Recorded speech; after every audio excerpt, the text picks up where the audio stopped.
Thus, I Refute Beelzy by John Collier. There goes the tea bell, said Miss Carter. I hope Simon hears it. They looked out from the window of the drawing room. The long garden, agreeably neglected, ended in a waste plot. Here, a little summer house was passing close by beauty on its way to complete decay. This was Simon's retreat. It was almost completely screened by the tangled branches of the apple tree and the pear tree, planted too close together, as they always are in suburban gardens. They caught a glimpse of him now, and then, as he strutted up and down, mouthing and gesticulating, performing all the solemn mumbo-jumbo of small boys who spend long afternoons at the forgotten ends of long gardens. There he is, bless him, said Betty. Playing his game, said Miss Carter. He won't play with the other children anymore. If I go down there to temper, and comes in tired out. He doesn't have his sleep in the afternoons. Betty, you know what Big Simon's ideas are, said Miss Carter. Let him choose for himself, he says. That's what he chooses, and he comes in as white as a sheet. Look, he's heard the bell, said Betty. The expression was justified. Though the bell had ceased ringing a full minute ago, small Simon stopped in his parade exactly as if its teeny dingle had at that moment reached his ear. They watched him perform ritual sweeps and scratchings with his little stick and come lagging over the hot and flaggy grass toward the house. Miss Carter led the way down to the playroom, or garden room, which was also the tea room for hot days. It had been the huge scullery of this tall Georgian house. Now the walls were green-washed. There was a coarse blue net in the windows, canvas-covered armchairs on the stone floor, and a reproduction of Van Gogh's sunflowers over the mantelpiece. Small Simon came drifting in and accorded Betty a perfunctory greeting. His face was an almost perfect triangle, pointed at the chin, and he was paler than he should have been. The little elf child, cried Betty. Simon looked at her.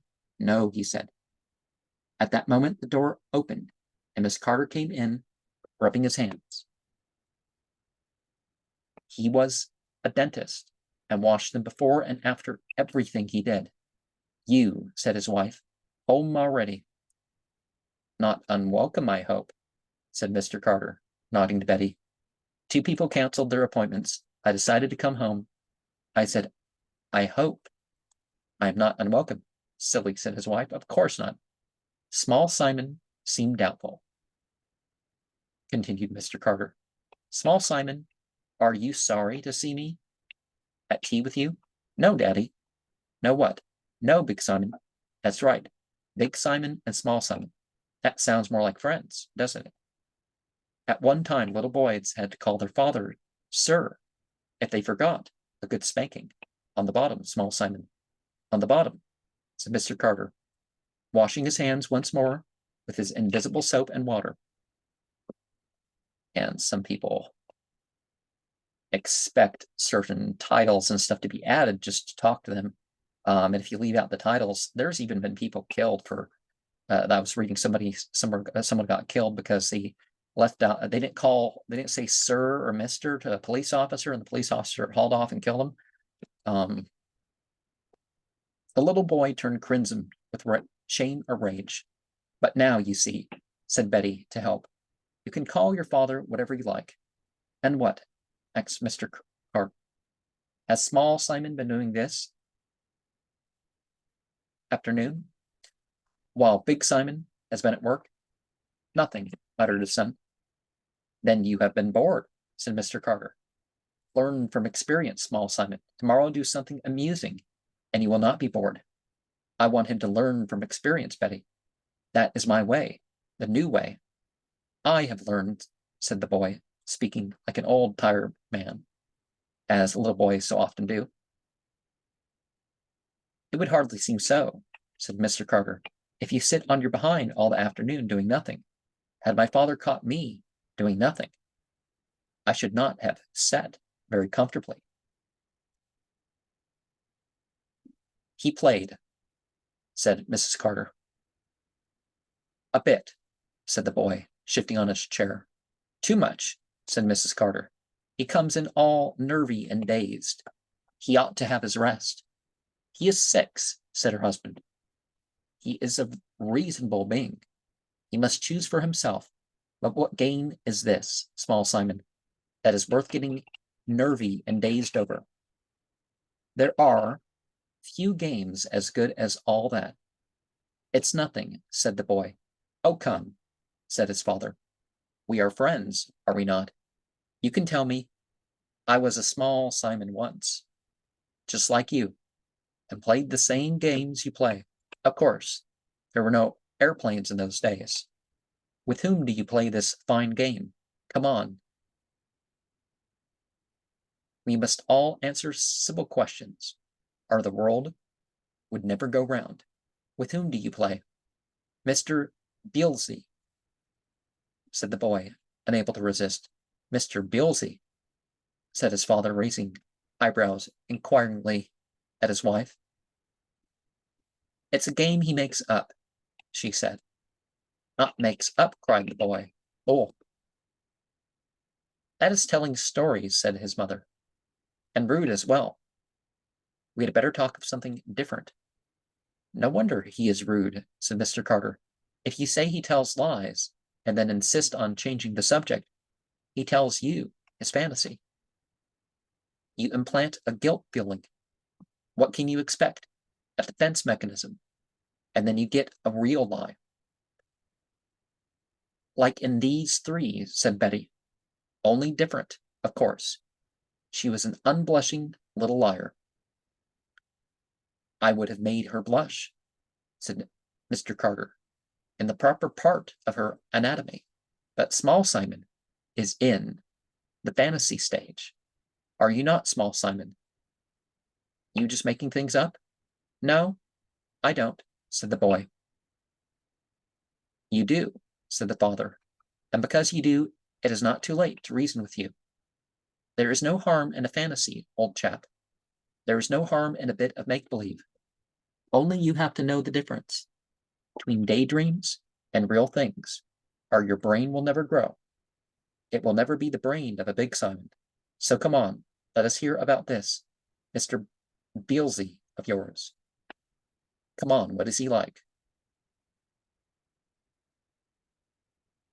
Well, sometimes children haven't shut themselves off to being aware of certain things, and some it happens later than others. He isn't like anything, said the boy. Like anything on earth, said his father. That's a terrible fellow. I'm not frightened of him, said the child, smiling. Not a bit. I should hope not, said his father. If you were, you would be frightening yourself. I am always telling people, older people than you are, that they are just frightening themselves. Is he a funny man? Is he a giant? Sometimes he is, said the little boy. Sometimes one thing, sometimes another, said his father. Sounds pretty vague. Why can't you tell us just what he's like? I love him, said the small boy. He loves me. That's a big word, said Mr. Carter. That might be better kept for real things, like Big Simon and Small Simon. He is real, said the boy passionately. He's not a fool, he's real. Listen, said his father. When you go down to the garden, there's nobody there, is there? No, said the boy. Then you think of him inside your head, and he comes. No, said Small Simon. I have to do something with my stick. That doesn't matter. Yes, it does. Small Simon, you're being obstinate, said Mr. Carter. I'm trying to explain something to you.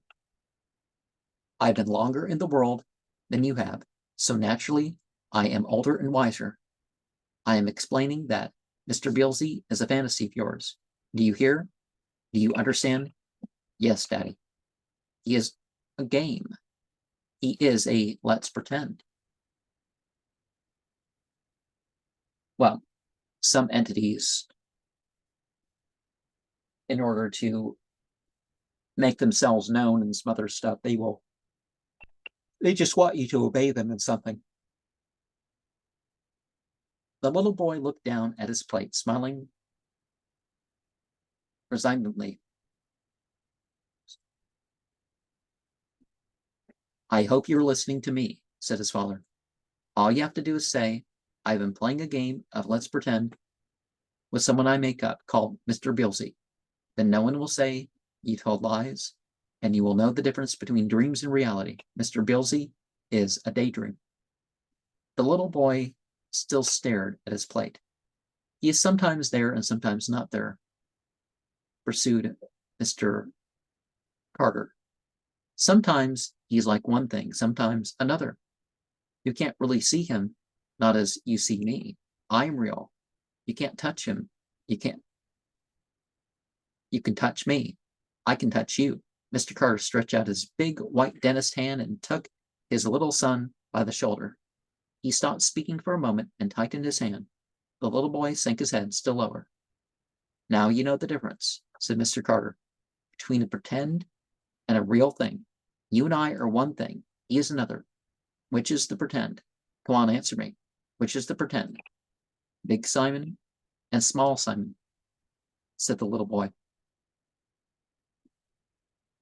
Don't, cried Betty. And at once put her hand over her mouth. For why should a visitor cry don't when a father is explaining things in a scientific and modern way? Well, my boy, said Mr. Carter, I have said you must be allowed to learn from experience. Go upstairs, right up to your room.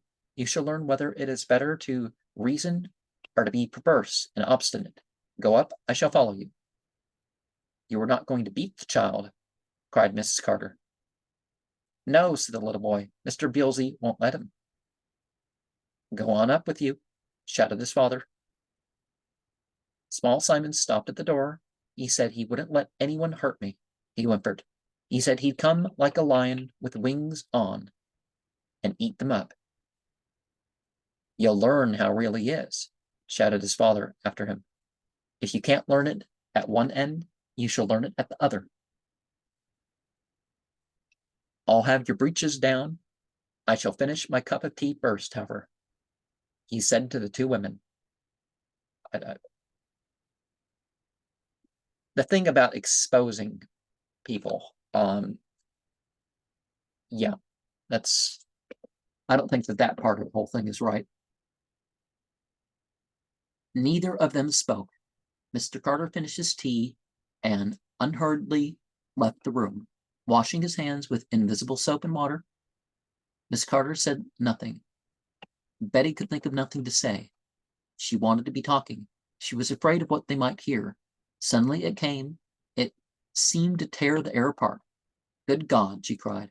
What was that? He's hurt him. She sprang out of her chair, her silly eyes flashing behind her glasses. I'm going up there, she cried, trembling. Yes, let's go up, said Mrs. Carter. Let's go up. That was not Small Simon. It was on the second floor landing that they found the shoe, with the man's foot still in it, like that last morsel of a mouse, which sometimes falls from the jaws of a hasty cat. Now, the Satanic Temple said this book, and they have an exaggerated stance against spanking. Now, particularly in public before others or that sort of thing, yeah. And past a certain age, there should definitely not be the exposure level with that.